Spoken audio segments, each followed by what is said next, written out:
And what for me is the most important thing always, and that's with everything of Steve Gadd.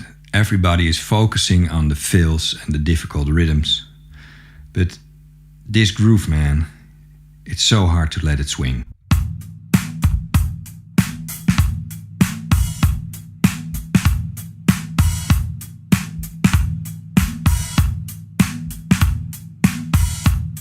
So there are a couple of tricks Steve Gadd used always, and try to get his feel and understand his groove. That's really hard because he's really a natural and he has his own feel and groove. But there are a couple of things you can focus on to get your own groove better. And of course, what I always tell is first the backbeat. So the backbeat, he plays it with a traditional grip and really make a very short slap.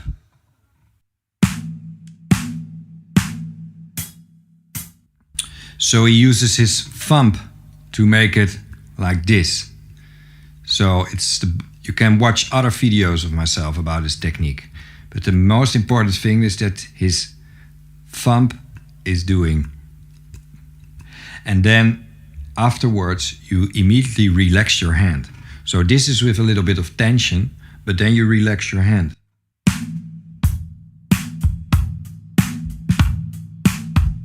And you have always hit the snare drum at the same place, in the middle, at the sweet spot.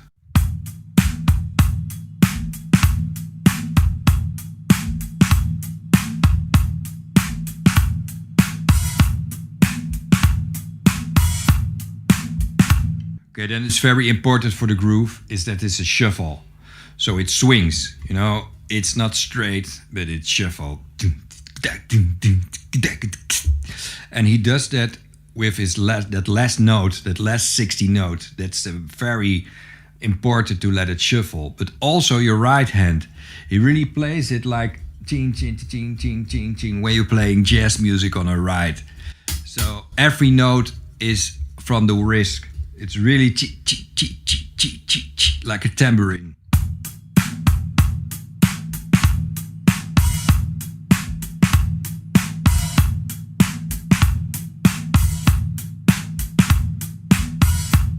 So, and then the feet part, that's very important. So he has his heel down thing, you know. So he plays both feet together always. So when you play an open hi-hat thing, you really let your heel up instead of your forefoot, so that they all come down together.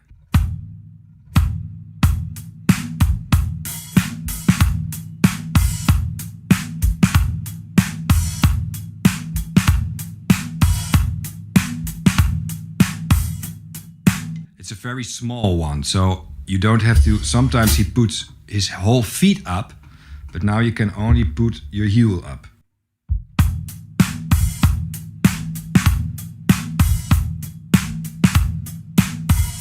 So that's the real roof garden groove. Then the next thing is that you have to play it really relaxed and not so loud. So in the studio, I think he always plays very soft.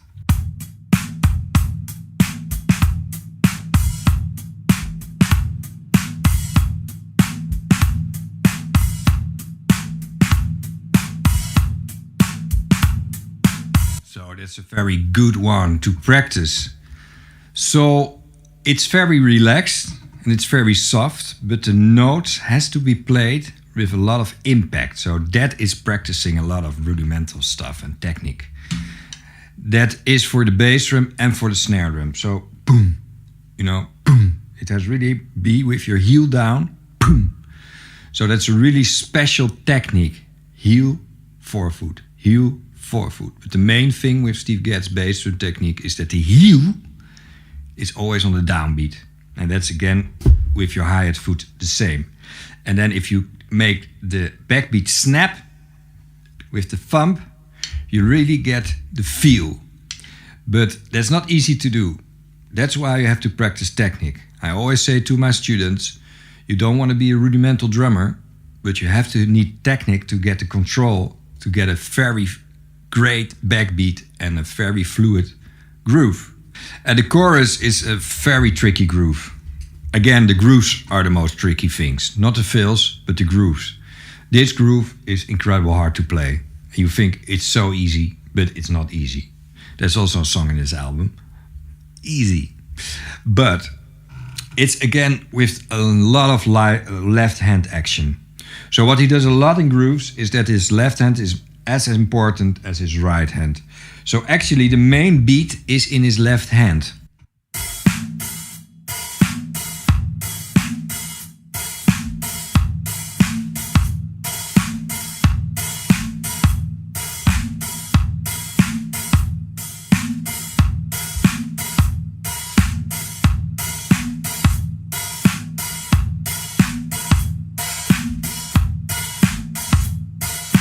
So try to get his grooving. That is so hard. So it's your weak hand, and your weak hand is playing actually the whole groove. So that's incredible.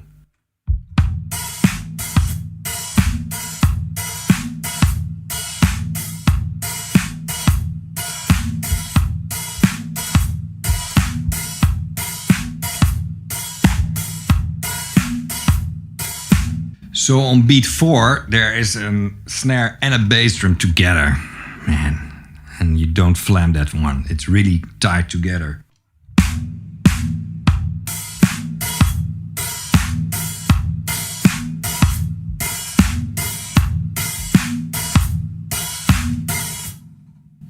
And it's also hard that on count 2 you play the last 60 note of count 2 you play with your bass drum. But before that and after that, there is an open hi-hat. So that's really a coordination thing.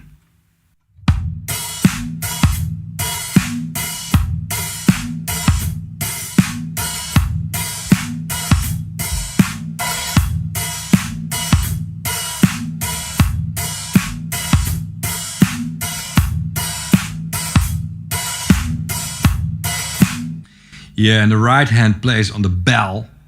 It plays the bass drum pattern, and on count 2 and 4 you hear a crash.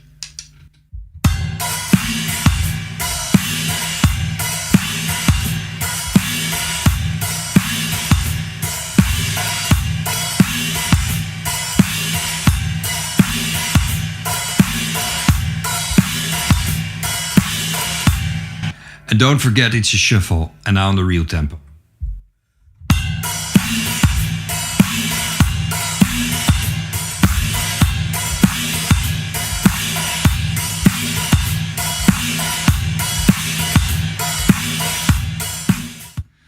Okay, and of course everybody wants to know the fills on this one.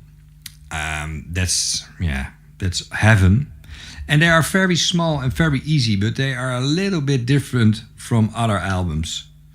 So the first fill, of course, is his paradiddle-diddle break with his... So the paradiddle-diddle flutter break.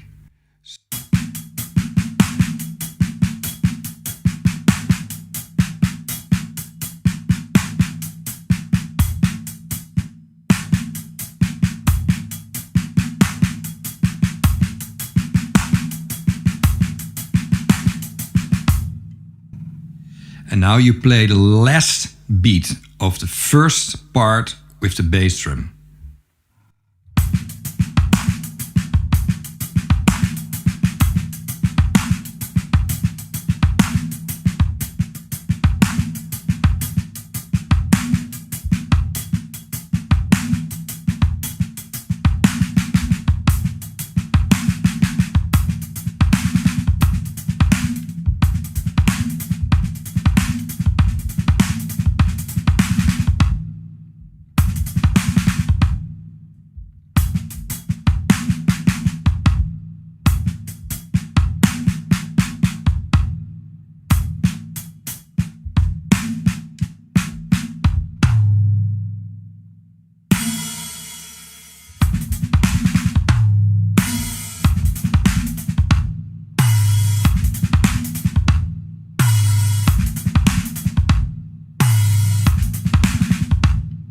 So when you actually listen to the phrasing on the record, you hear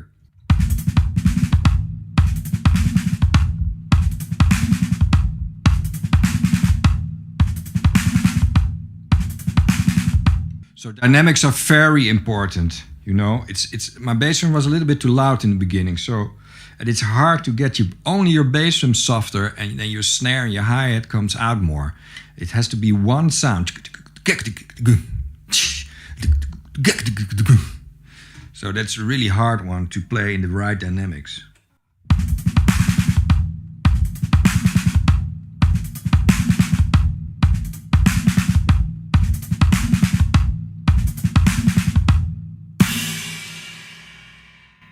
So on beat 4, he finishes off with a hi-hat, open hi-hat with the left hand and a floor tom with the right hand.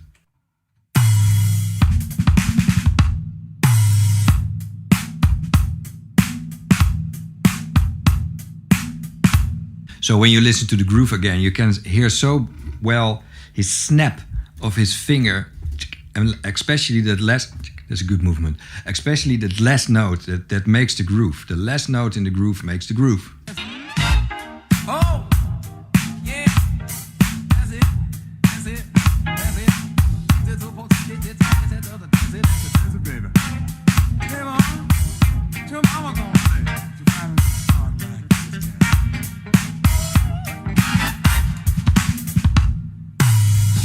So before he starts the fill, it's really hard. There are syncopated 16-note figure with the horn section. You play that with them. So that is really hard.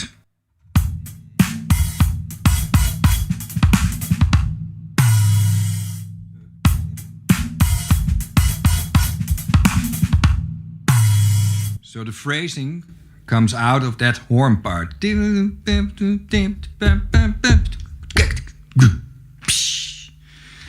So that's amazing.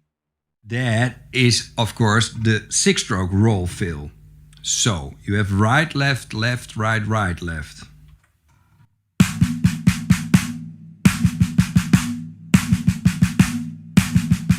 So it's a 6-stroke roll, right, left, left, right, right, left, right bass. It's really a jazz kind of figure.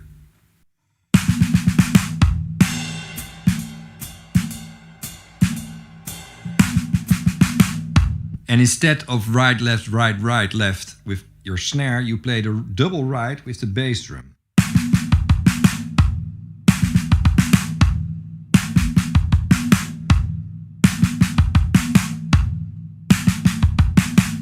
So that phrase he uses a lot, but that's not the phrase he uses here, because that's the half of this one. So you start on the double bass drum.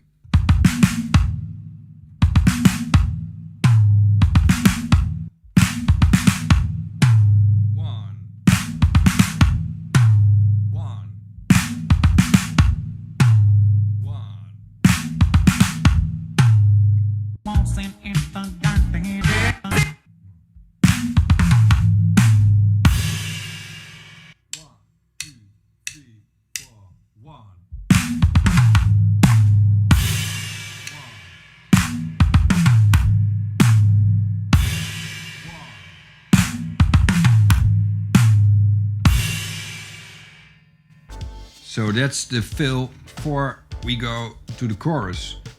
And that is going to groove a long time.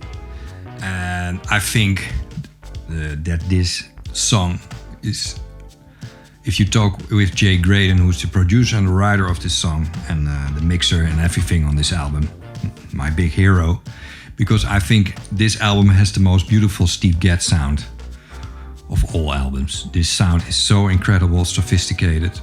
But that's maybe because this was the first record I heard Steve Gadd playing. So maybe it's just down memory lane for me. But I think this number was a little bit of a jam, because it's not really a song, you know, but it was a big hit in 1981, even in Holland. So it was on number 3 of our charts, and in America the same, I think. So it's just a jam, and it's also the mastery of Mr. George Duke and Mr. Abe Laborio on bass. So, you know, George Duke is playing great Rhodes on this one, and the bass player is really funky. So this was Roof Garden of Mr. Steve Gadd.